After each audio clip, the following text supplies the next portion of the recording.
মিজাব দেরি করছস, অনেক সময় দিলাম, অনেক সুস্থ রেখেছি, ক্ষমতা দিয়েছি, দাপট দিয়েছি, তখন যদি ঘাটটা নত করে, মাথাটা নত করে একবার ক্ষমা চাইতি, ফেরাউন তোরেও ক্ষমা করে দিতাম।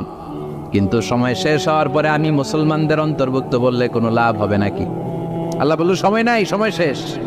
কারণ মুসা আলাইহিস সালামের চাচাতো ভাই অনেক দাওয়াত দিল, জাকাত দেই, কারণ তো জাকাত দিব না, এই সম্পদ আমি কামাইছি, আল্লাহ দেয় নাই।